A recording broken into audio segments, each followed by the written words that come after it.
Ya, kata sambutan dari kami mahasiswa semuanya supaya kita tenang mendengarkan ceramah yaitu yang pertama itu pembukaan dari ketua panitia sekaligus protokol dan kata sambutan dari Ibu Dekan Fakultas Ekonomi sekaligus membuka kami mahasiswa semuanya supaya kita tenang mendengarkan ceramah yang disampaikan oleh Pak Teddy Robinson Siahaan.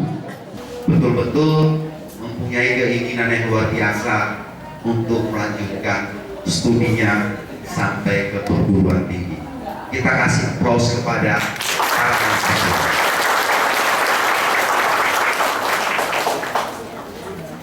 Baiklah, mohon izin kepada Ibu Dekan dan Bapak-bapak, Ibu-ibu dosen, izinkan kami untuk memberikan kuliah umum bagi adik-adik mahasiswa di sini. Namun sebelumnya ada pepatah mengatakan, tak kenal maka tak sayang. Pada kesempatan ini kami ingin memperkenalkan diri kami kepada adik-adik sekalian. Sebelumnya saya ingin sampaikan moto hidup saya dalam yang menyelimuti seluruh aspek kehidupan saya adalah saya dalam bekerja selalu bekerja keras, bekerja cerdas, dan bekerja dengan ikhlas. Inilah pedoman hidup saya dalam setiap aktivitas pekerjaan yang saya geluti sehari-hari. Nama saya Teddy Robinson Siahaan, tinggal di Jakarta Selatan.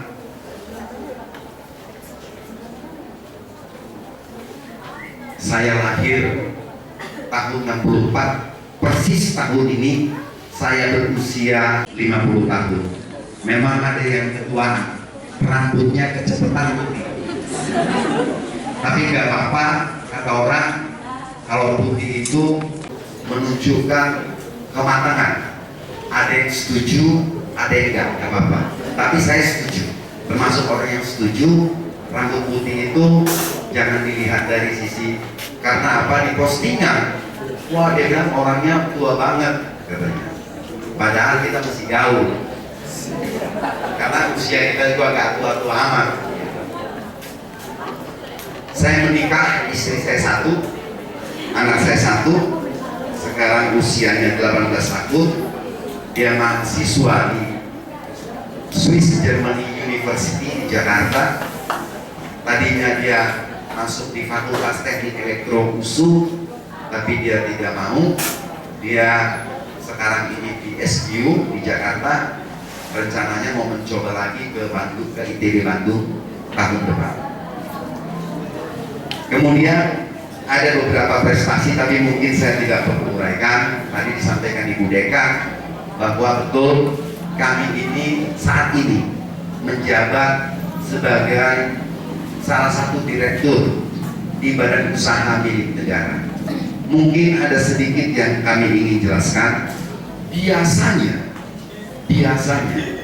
direksi BUMN itu meniti karir dari bawah.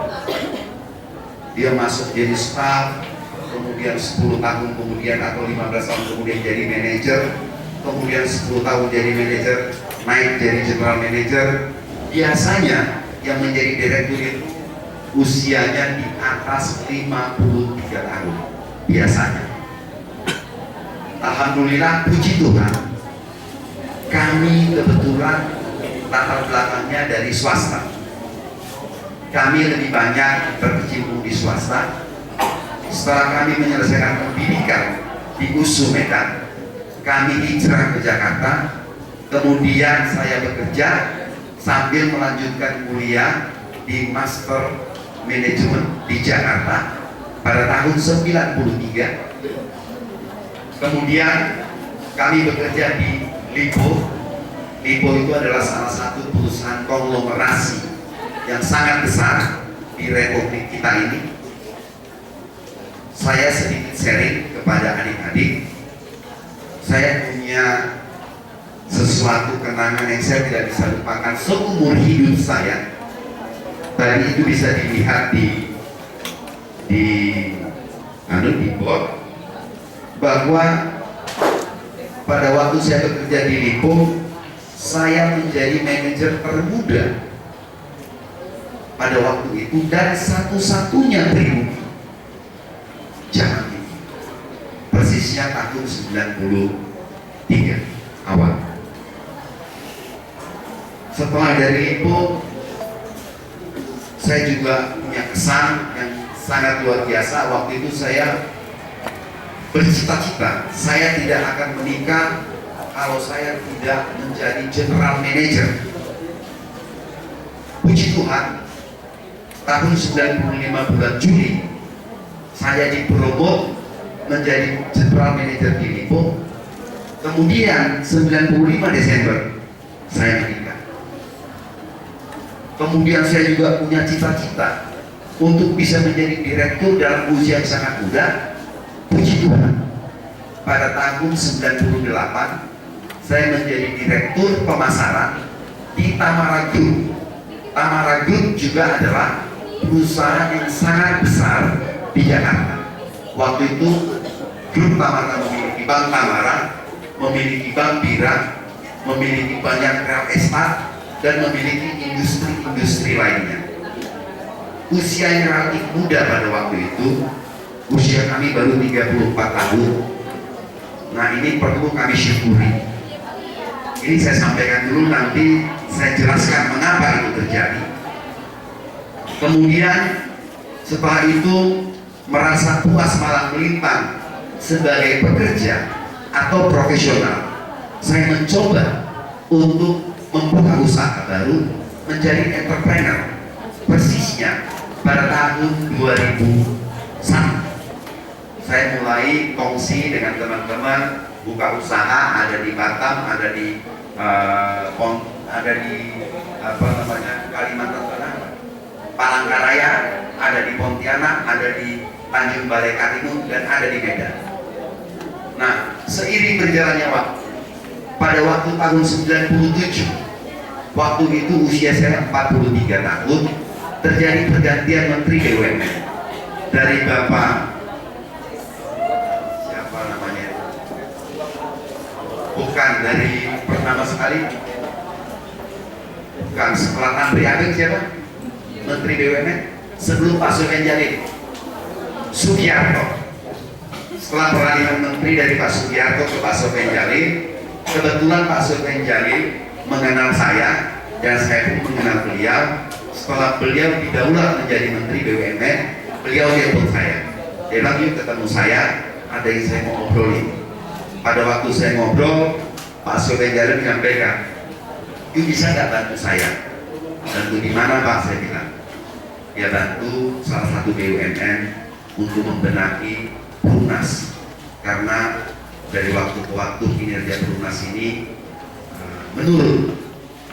Kemudian saya jawab, siap Pak, cuman beliau bilang dengan catatan harus lolos fit and proper test.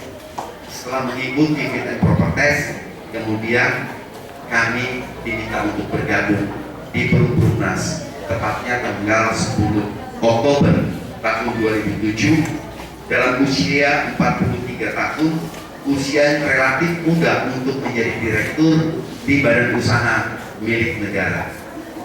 Satu periode direktur itu 5 tahun, dan kami menggenapinya dengan baik sehingga berakhir jabatan kami di Perumnas pada tanggal 10 Oktober tahun 2012.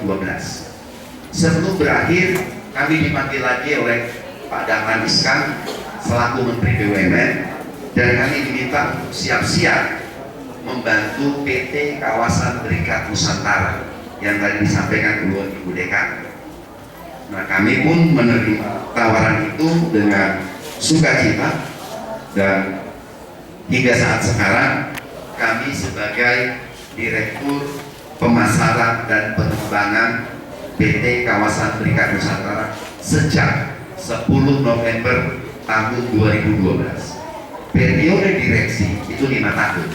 Jika tidak ada hal-hal yang luar biasa, sehingga keberadaan kami menjabat di sana itu akan berakhir pada tanggal 10 November tahun 2017.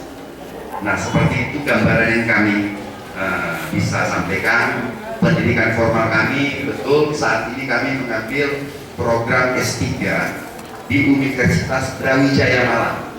Sekarang tahap penyusunan disertasi, mudah-mudahan waktu saya cukup, asumsi saya mungkin 1 tahun lagi, mudah-mudahan saya bisa menyelesaikan pendidikan saya di Universitas Brawijaya Malang.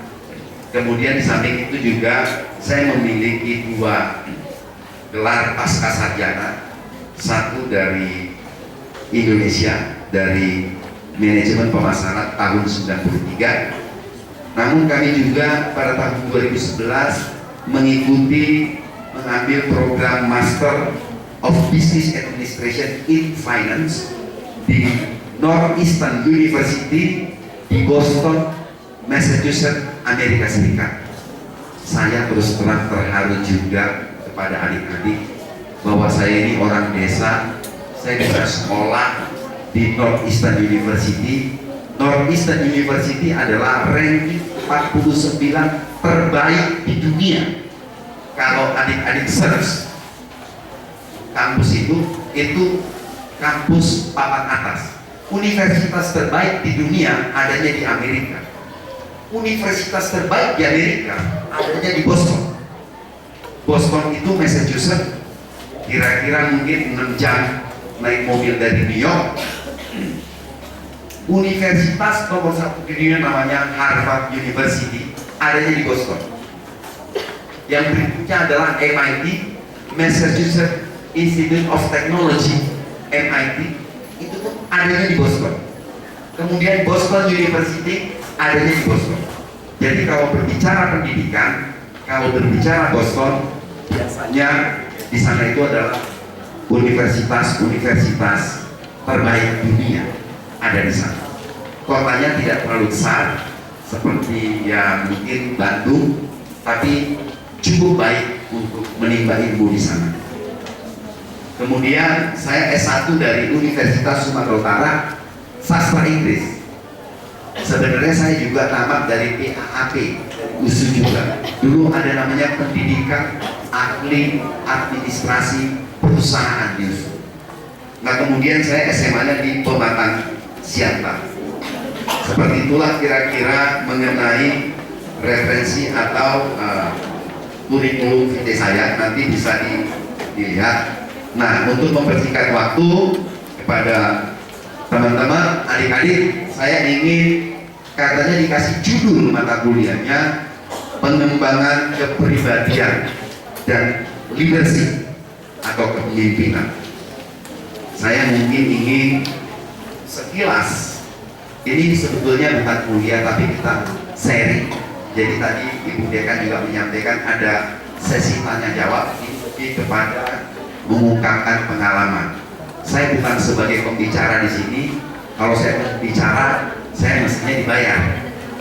Tapi saya di sini merasa terpanggil dan sangat tersanjung atas diberinya kesempatan untuk sharing kepada adik-adik para mahasiswa di USI ini. Pengembangan kepribadian. Pertama, pengembangan itu apa sih? Pengembangan itu adalah suatu perubahan menjadi bertambah lebih baik atau sempurna dalam hal pikiran kita, akal, pengetahuan atau lain-lain. Itu disebut dengan pengembangan atau development. Kemudian pengembangan diri merupakan kegiatan pendidikan di luar pendidikan formal seperti kuliah, kemudian kurikulum sekolah atau madrasah atau lain-lain. Ini lebih kepada non formal education, pendidikan yang tidak formal. Kemudian kegiatan pengembangan diri itu adalah untuk membentuk watak dan kepribadian kita melalui kegiatan pelayanan konseling. Konseling ini dalam arti lebih kepada tukar pikiran atau diskusi. Kemudian juga dengan kehidupan sosial, belajar, pengembangan karier, dan juga kreativitas. Itulah definisi daripada pengembangan kepribadian. Kemudian tadi judulnya kita itu adalah pengembangan kepribadian dan kepemimpinan. Sebelum kita beranjak, kita perlu tentu mengenali siapa diri kita. Secara umum, kita harus bisa mengenal siapa diri kita.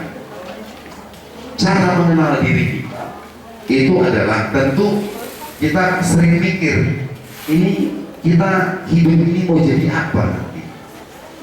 Ke depan ini kita maunya jadi apa?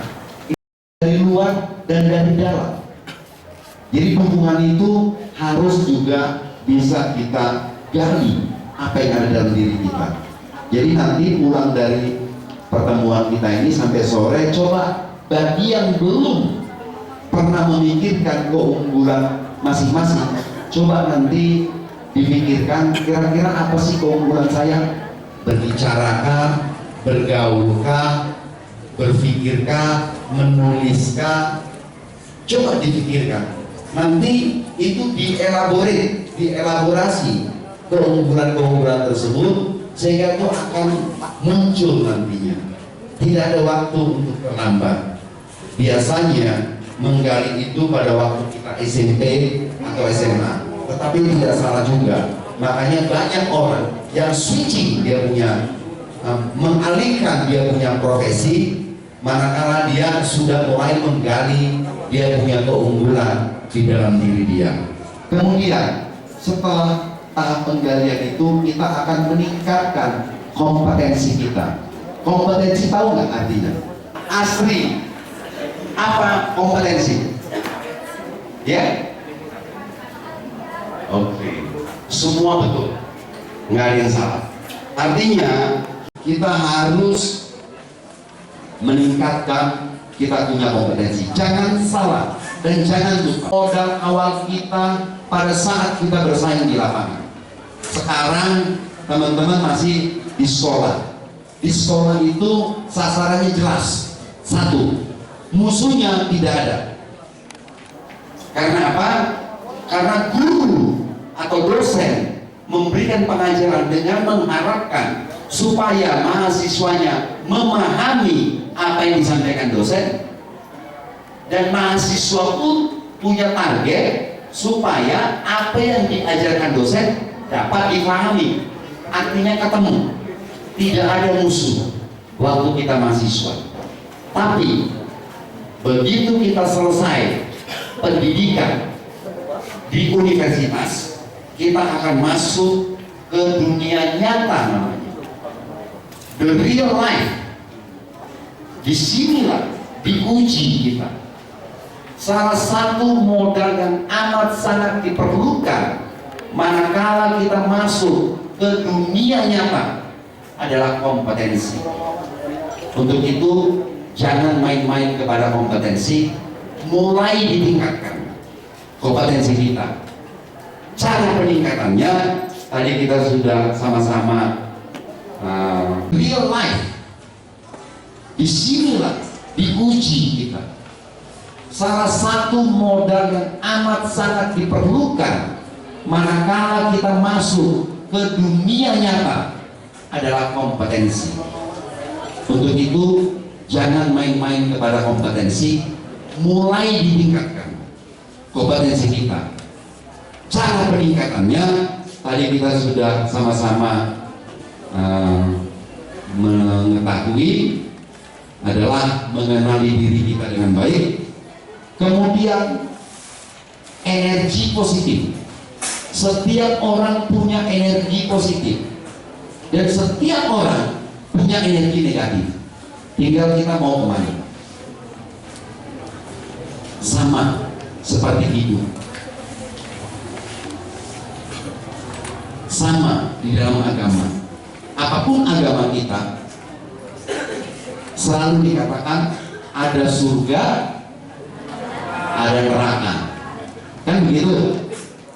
Untuk ke surga jalannya mungkin beriku-liku, untuk ke neraka mungkin lewat jalan tol, mungkin kita nggak tahu. Tapi yang pasti itu ada jalan yang berbeda. Energi dalam diri pun seperti itu. Ada energi positif, ada energi negatif.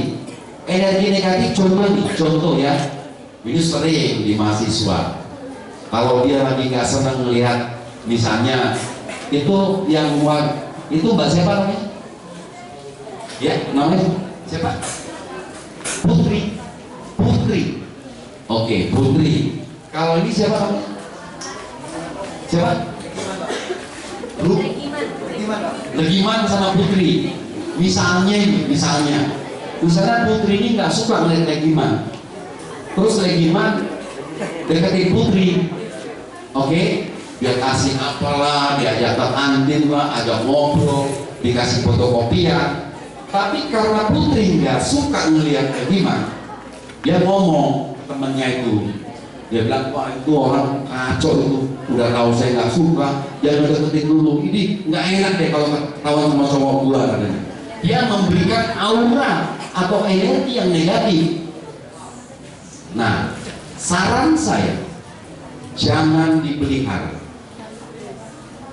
buang itu jauh-jauh.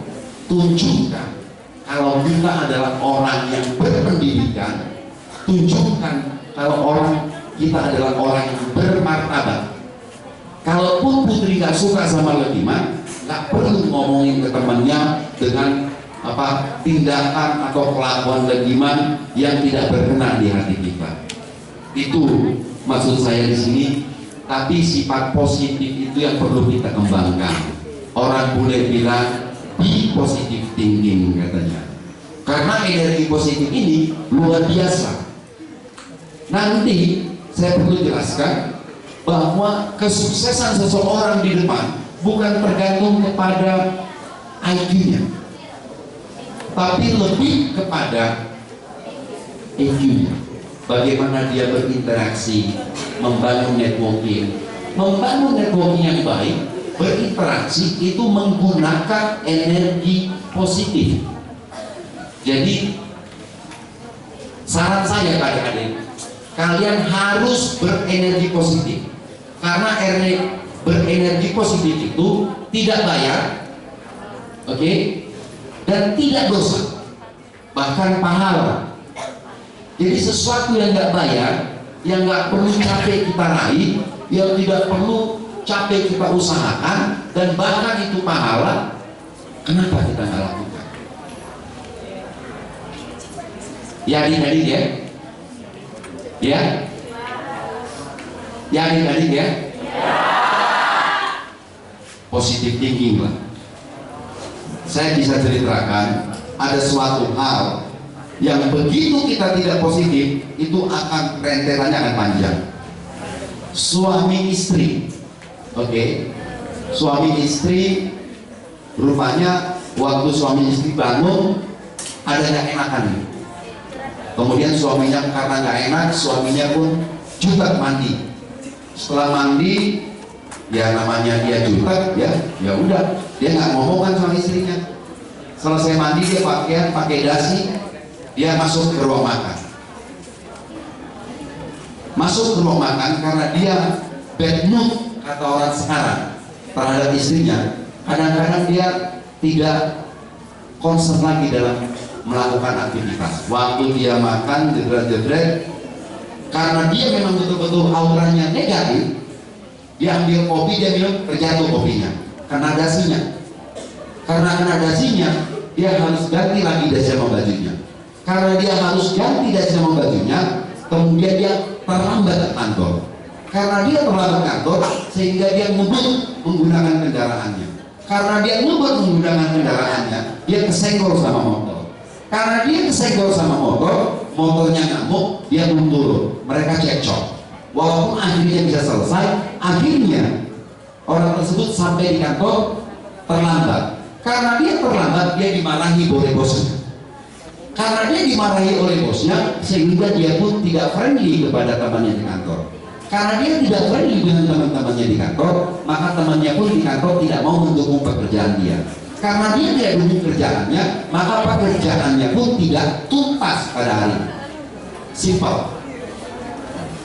Betul nggak yang saya bilang? Kita balik contoh yang lain. Ada orang yang bangun tidur, dia suka cita, walaupun dia nggak punya mobil, dia punyanya motor. Dia suka cita, dia gembira, dia tegur istrinya, dia tegur anaknya, kemudian dia mandi, sarapan, dia berangkat. Karena dia nggak punya mobil dan dia berpikir dia harus rapi pakaian hari itu, dia naik taksi. Kemudian dia naik taksi karena dia senang-senang, siul-siul, semangat. Kemudian dia lebihin ongkos taksinya 20.000 rupiah. Karena dia lebihin ongkos taksinya 2.000 rupiah, tukang taksi pun senang kan? Betul nggak? Senang nggak teman-teman? Betul nggak? Karena tukang taksinya senang, dia mampir, ngopi dulu ada penghasilan tambahan 20.000. Karena dia senang, dia minum kopi, harga kopi 1.500. Tapi karena dia merasa dapat rezeki, dia kasih 3.000. Tukang warung karena dapat bonus tambahan dari supir taksi, tukang warung pun senang. Seperti itu. Hanya dia berangkat dari hal yang positif dan hal yang negatif. So, pertemuan kita hari ini saya mengajarkan supaya adik-adik mahasiswa berpikiran positif. Berarti ada dua. Tadi gali apa keunggulan kita sampai di rumah, kemudian selalulah berpikiran positif.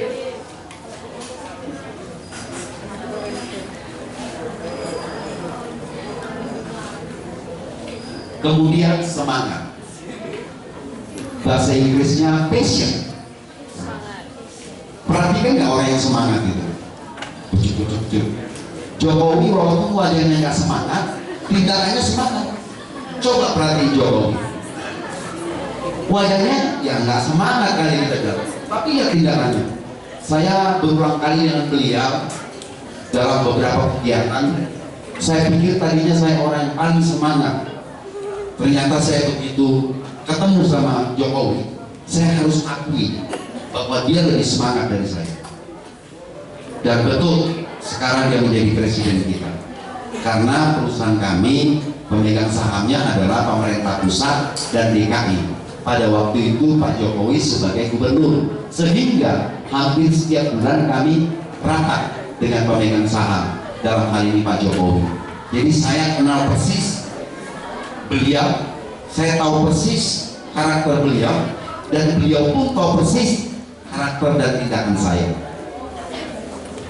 Itulah mengenai semangat tadi.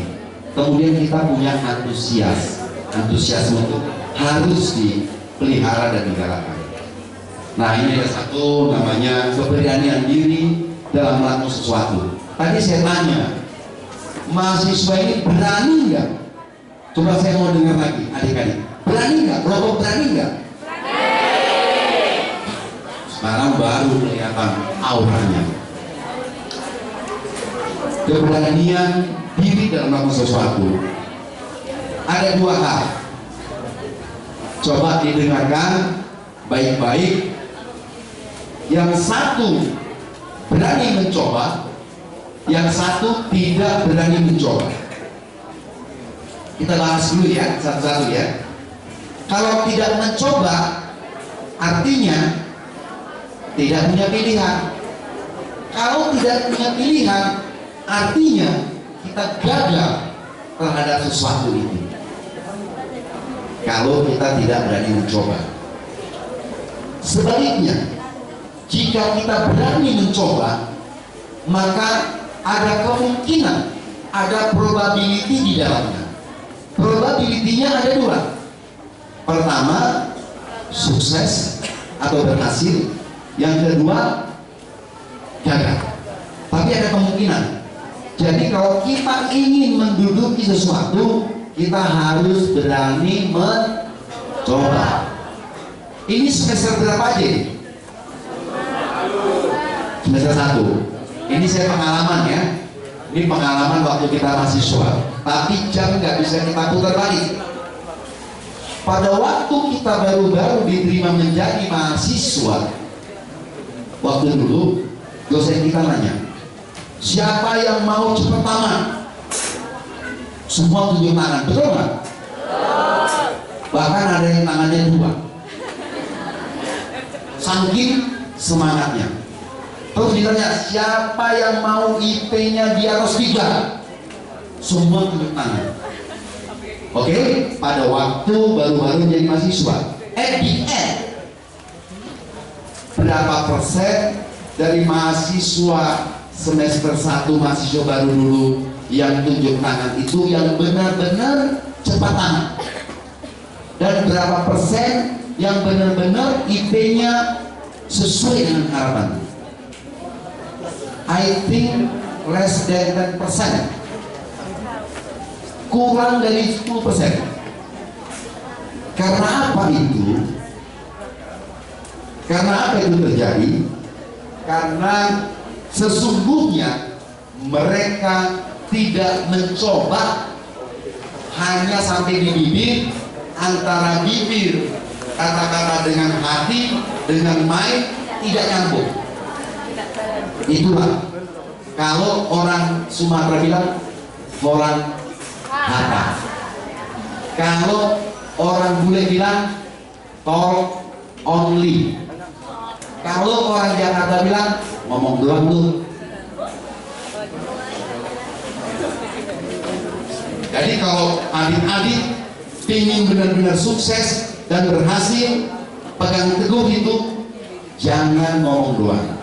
Kalau kita datang ke kedutaan besar Amerika, mereka itu selalu tampilkan ada semacam banner di depan itu, kalimatnya walking the promise. Kita harus menjalankan apa yang kita janjikan. Walking the promise.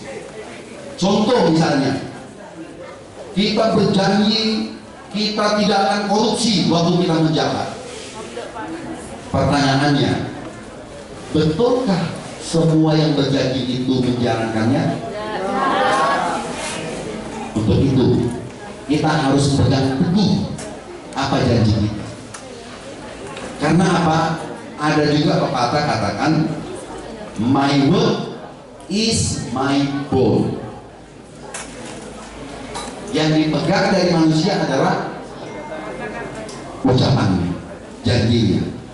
Jadi sudah tambah lagi ya, kita harus bisa menjalankan apa yang kita janjikan. Itu nanti hasilnya akan kita dapatkan 20 years later, 20 tahun yang akan datang, kita akan petik hasilnya. Remember, apa yang kita lakukan saat ini bukan untuk buat saat ini, tapi apa yang kita lakukan saat ini akan menghasilkan dampak 5, 10, 15 tahun yang akan datang.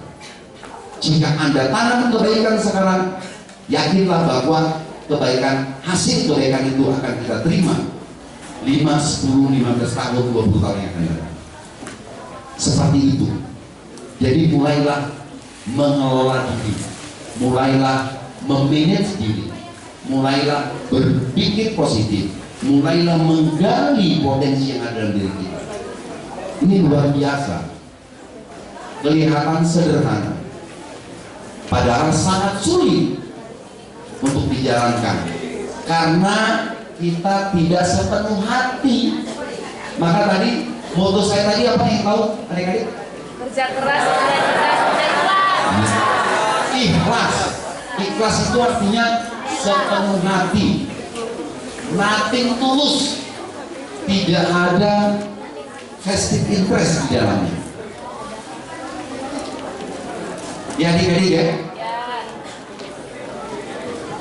Nah, ini saya bicara mengenai paradigma. Tadi saya sebut ada mind, body, and heart. Ada pemikiran kita, ada hati kita, dan ada body kita mengucapkan melalui mulut kita. Jadi untuk pengembangan diri kita harus mulai mengembangkan, maka kita sebut namanya to learn and relearn. Oke?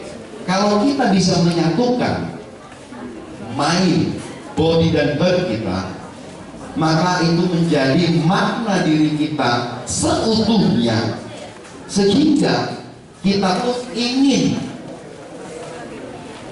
berdana bakti atau berbuat baik atau mencintai dalam arti bukan putri dengan legiman tadi ya, putri sama legiman. Atau kalian pasaran nggak kok kayaknya?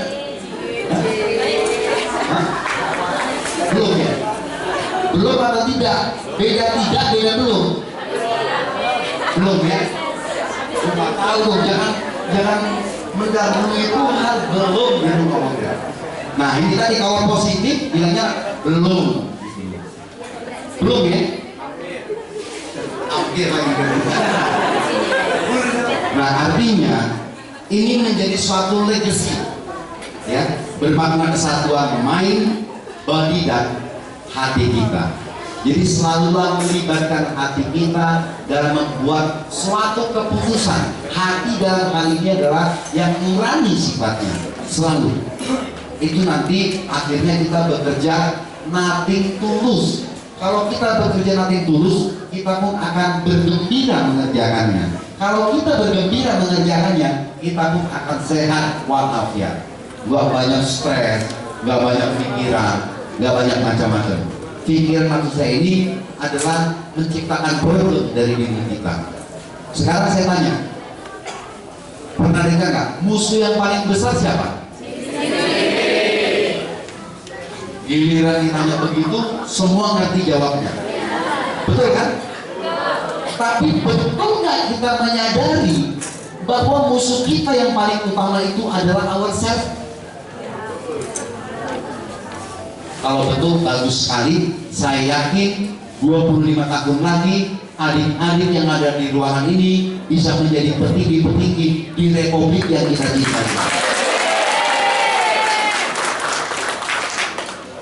Baik sebagai wira swasta maupun sebagai katakanlah pegawai negeri atau birokrat atau aparat negara atau profesional atau pengusaha segala macam.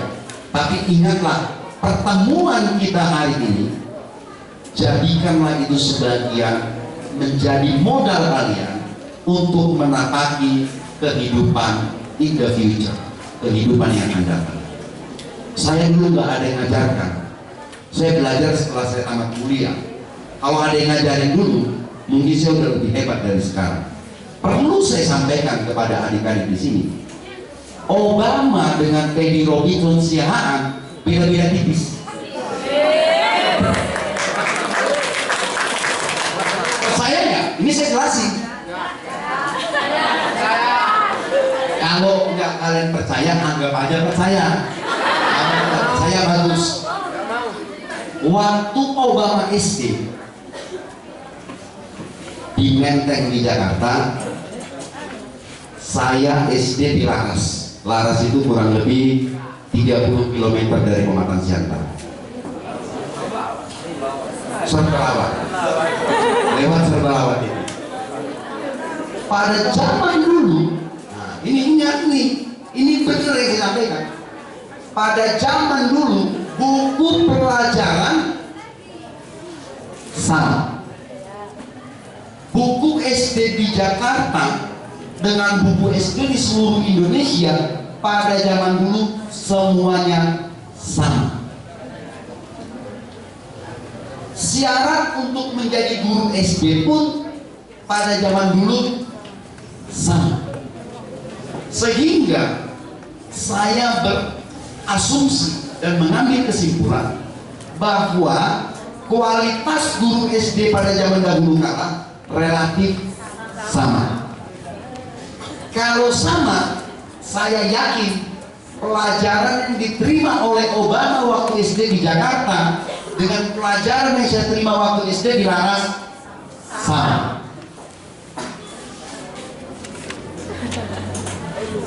Bahkan saya lebih beruntung dari Obama. Saya, keluarga bapak ibu saya akur-akur, damai-damai, harmonis.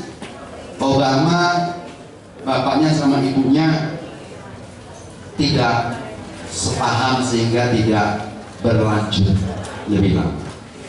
Tapi ada hal yang luar biasa yang dimiliki Obama. Saya pun luar biasa. Waktu mahasiswa, Obama bermimpi. One day dia bilang, saya harus menjadi presiden di negara adikuasa. Padahal dia belum tahu waktu itu orang hidup dia juga katakanlah nggak begitu jelas. Waktu dia mahasiswa pun di Columbia University juga dia adalah orang rata-rata. Tapi dia punya mimpi. Suatu waktu saya akan menjadi presiden di negara adikuasa ini. Sama. Karena saya orang laras, saya anak karyawan. Karyawan itu adalah orang kebanyakan dengan kehidupan ekonomi yang pas-pasan. Saya melihat asisten ADM itu enak banget mereka. Saya dengar lagi di telinga waktu orang tua saya kadang-kadang kalau berbicara ada namanya direksi atau direktur, itu yang tertinggi di PTPN ini. Wow, ngelihat ADM juga hebat, gimana ngelihat direktur saya pikir. Waktu itu saya bermimpi, saya harus jadi direktur di badan usaha milik negara. Betul. Sama-sama kesampaian. Saya jadi direktur BUMN, Obama jadi presiden Amerika. Itu semua diawali dengan mimpi. Jadi jangan takut bermimpi. Mimpi tidak haram, mimpi halal, dan mimpi tidak dosa. Asal jangan mimpi halal. Mimpi itu ada dua. Ada di malam hari, ada di siang hari. Yang saya maksud mimpi ini adalah mimpi di siang hari, di dunia nyata, bukan pada saat kita tidur. Karena kalau pada saat kita tidur, kebanyakan itu out of control. Jadi mimpi yang saya maksud adalah mimpi yang controllable. Jadi silakan bermimpi. Mimpi itu tidak dosa, mimpi itu tidak haram, dan bahkan mimpi pun tidak banyak. Paling nggak kita sudah bermimpi. Pada waktu mimpi itu tentu kita senang nggak? Senang nggak? Kalau kita bermimpi, andaikan saya jadi bankir ternama, senang nggak kita pada waktu itu? Oh, mimpi itu terus, biar senang terus. Nah, karena apa? Orang bijak mengatakan mimpi sudah sebagian dari cita-cita. Tahu? Mimpi itu sudah sebagian dari cita-cita. Dengan bercita-cita saja kita sudah sebagian dari kerja keras. Dengan kita bercita-cita itu sudah bagian dari kerja keras. Bagian dari kerja keras adalah satu, punya cita-cita. Kedua, melakukan sesuatu untuk mencapai cita-cita. Ketiga, ini. Jadi bercita-cita itu sudah bagian dari kerja keras. Kemudian diturunkan lagi, kerja keras itu sudah sebagian dari keberhasilan. Catat tuh urutannya: mimpi, cita-cita, kerja keras, berhasil. Itu dia rentetannya. Jadi adik-adik harus memiliki itu. Saya berharap alumni dari USI ini ke depannya harus memiliki diferensiasi, karena paling tidak sudah mendengarkan sharing dari seorang Teddy Robinson Siahaan.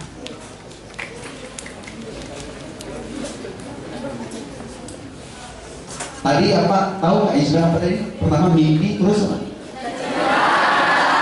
mimpi, cita-cita, kerja keras, berhasil. Pedomani itu, amini itu, jalankan itu. Trust me. Anda akan menggapai apa yang Anda harapkan. Itu yang perlu dicamkan sama adik-adik mahasiswa di sini. Nah, ini lebih kepada sebetulnya lanjutannya. Sustainable improvement and innovation for excellence performance. Jadi kita selaku manusia, tadi saya sampaikan kita harus empower diri kita. Kemudian banyak urutan yang termasuk salah satu, pernah nggak dengar berpikir out of the box? Pernah dengar? Siapa yang pernah dengar berpikir out of the box? Angkat tangan. Belum pernah? You never had it? Really? Hah? Siapa yang pernah? Oke, no problem. Saran saya kepada adik-adik mahasiswa, berpikirlah out of the box.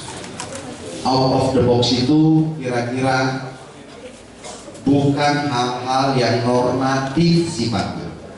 Jadi setiap melihat masalah, kalian itu jangan berpikir seperti yang biasa saja, tapi berpikirlah dari angle yang berbeda. Kita keluar dulu dari masalah itu, kita pandang dia menggunakan helikopter view, sehingga kita lihat semua permasalahan itu. Atas itulah maka kita punya langkah-langkah untuk menyelesaikan permasalahan. Maka cara orang menghadapi masalah atau menyelesaikan masalah berbeda-beda. Kita dituntut untuk bisa mengimprove, meningkatkan diri kita untuk berpikir out of the box dalam rangka untuk menyelesaikan masalah yang kita hadapi. Sehingga karena kita berpikir out of the box,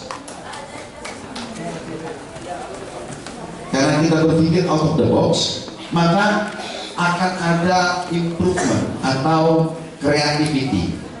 Dari kreativitas itu muncullah inovasi. Setelah hal-hal ini kita lakukan, maka kita akan dapatkan yang namanya value creation. Kemudian dari situ kita akan mendapatkan kinerja yang excellent. Seperti itulah lingkaran yang disebut dengan sustainable improvement dan inovasi for excellence performance. Kemudian leadership, kepemimpinan. Mungkin adik-adik secara umum sudah tahu ini ada kepemimpinan, bla bla bla bla, kemudian kepemimpinan proses mempengaruhi. Karena waktu kita pun agak dekat, saya agak cepat-cepat ini, tapi poin-poinnya ini ditangkap. Maka kita harus salah satu disiplin. Siapa yang paling konten kalau ke kampus atau kuliah? Tunjuk tangan aja, nggak usah malu-malu. Siapa yang konten? Siapa? Siapa yang 10 menit sebelum kuliah sudah ada di ruangan? Coba.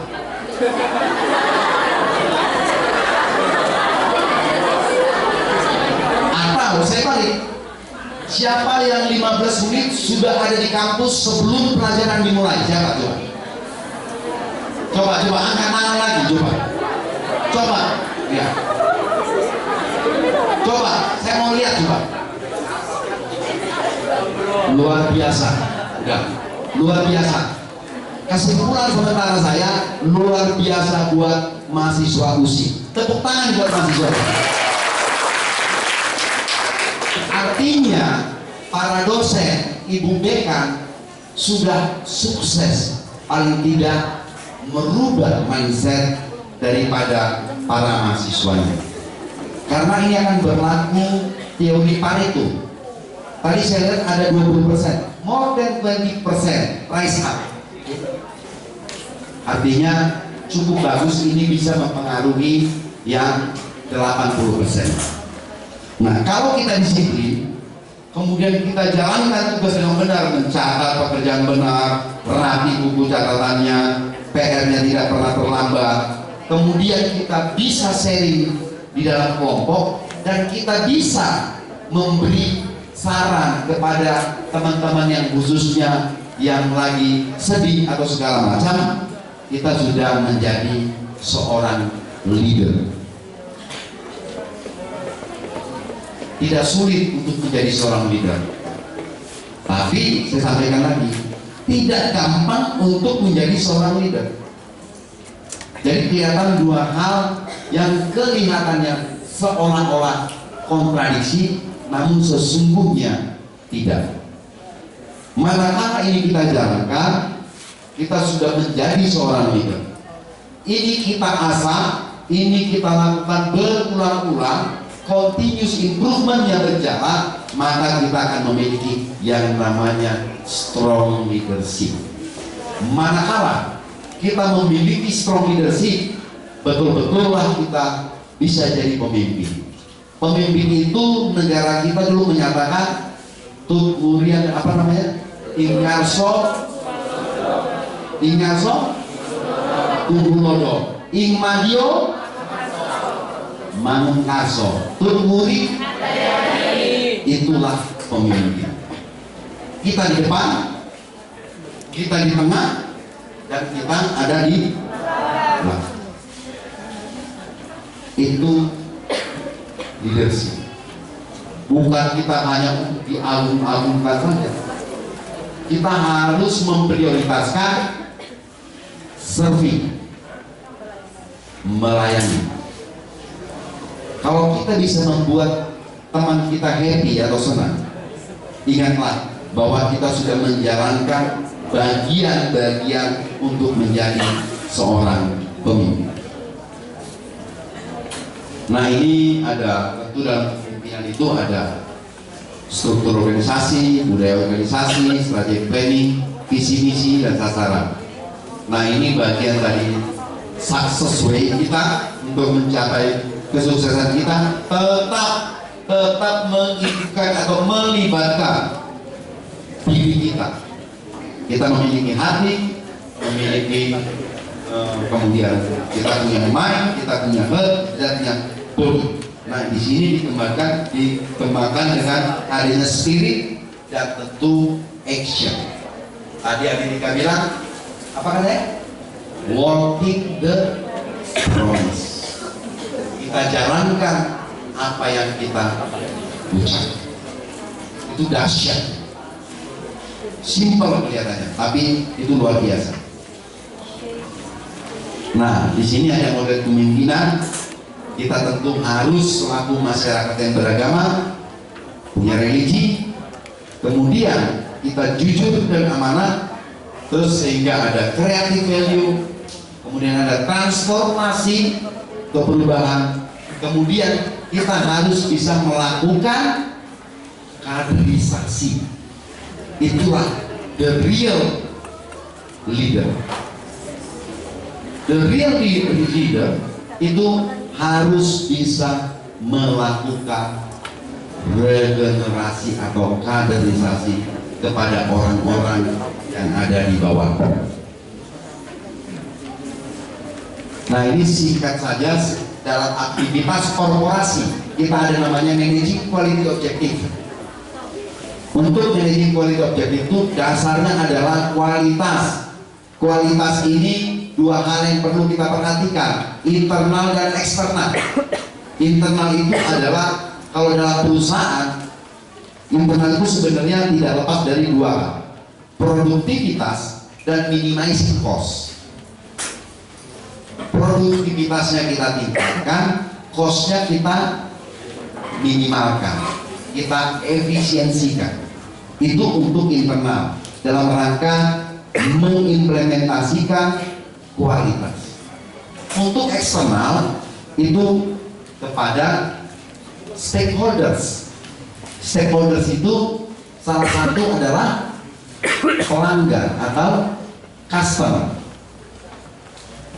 Kualitasnya harus kita tingkatkan untuk customer. Itu sehingga customer mendapatkan yang namanya kepuasan pelanggan atau customer satisfaction. Manakala pelanggan itu puas, makanya customer itu meningkat sehingga jumlah customer kita akan bertambah. Manakala jumlah customer kita bertambah, maka penjualan perusahaan pun naik. Manakala penjualan perusahaan naik, maka market share kita pun akan bertambah. Contoh, market share untuk mie siapa? Produk mie. Market leadernya siapa? Indofood. Itu yang disebut dengan market leader. Manakala pangsa pasarnya paling besar ditangani oleh produk mereka, maka mereka itu disebut menjadi market leader. Manakala dia menjadi market leader, dia bisa melakukan apapun. Ini hebatnya di dalam suatu bisnis. Kalau kita market leader, we can do anything. Apapun bisa kita lakukan. Contoh kalau perbankan, BRI dan Bank Mandiri. Manakala dua bank ini bergerak, kalau dia mau menghantam bank yang lain, bukan pekerjaan sulit bagi mereka, karena mereka betul-betul kuat dan raksasa. Jadi itu sangat perlu ditingkatkan di dalam aksi korporasi. Kalau itu sudah kita tingkatkan, tadi internal produktivitas kita tingkatkan, kemudian cost kita minimalkan, maka kita memiliki competitiveness. Kita ada competitiveness. Manakala itu kita punyai, maka disitulah disebut dengan value creation atau identik dengan meningkatnya laba perusahaan. Itu yang perlu. Kemudian di sini tadi kita sudah bahas mengenai leadership, pengembangan diri, kita punya strategi dan kebijakan, kemudian tadi sumber daya operasional kita, kemudian berpartnership, tadi itu punya networking yang baik, jadi cara kita berpartner pun baik dan fair, sehingga itu akan menjadi modal kita untuk mencapai hasil yang gemilang atau hasil yang excellent. Nah, tadi Ibu Dekan menyatakan bahwa kami bekerja di KBR. Jadi ada hal yang perlu saya sampaikan kepada adik-adik di sini, bahwa kami bergabung dengan KBR pada tahun 2012 bulan November. Pada waktu kami bergabung, penjualan di sana itu menurut saya so-so aja, tidak begitu bagus. Adik-adik bisa lihat di internet selama 5 tahun penjualan KBN seperti apa sebelum tahun 2013. Jadi mulai tahun 2007 sampai 2012 bisa dilihat di sana di laporan keuangan yang audited. Kemudian kami bergabung November 2012, bisa dilihat seperti apa pendapatan KBN tahun 2013. Terjadi lompatan, bukan growth tapi quantum leap namanya, karena akan naikkan pendapatan lebih dari 140%. Untuk mencapai itu, kita lakukan transformasi bisnis. Tadi Ibu Dekan menyampaikan bahwa tugas kami adalah negara menginstruksikan kepada PT Kawasan Berikat Nusantara untuk mengelola kawasan yang ada di Tanjung Priok, di Marunda, dan di Cakung, untuk mengembangkannya dan menjadikannya lokasi bonded zone atau kawasan berikat. Aktivitas bisnis as usual-nya atau kegiatan bisnis yang biasanya adalah kami mendirikan pabrik, kemudian datang investor dari Taiwan, dari Korea, dari Jepang, dari Eropa, dari mana-mana. Mereka datang investasi di tempat kita, tidak perlu investasi apa-apa, cukup bawa duit sama bawa produknya apa. Kami yang menyiapkan semuanya, kemudian dia datang, dia menyewa bangunan kita. Dia menyewa bangunan kita, dia produksi barangnya, kemudian dia diekspor lagi. Kenapa di KBN?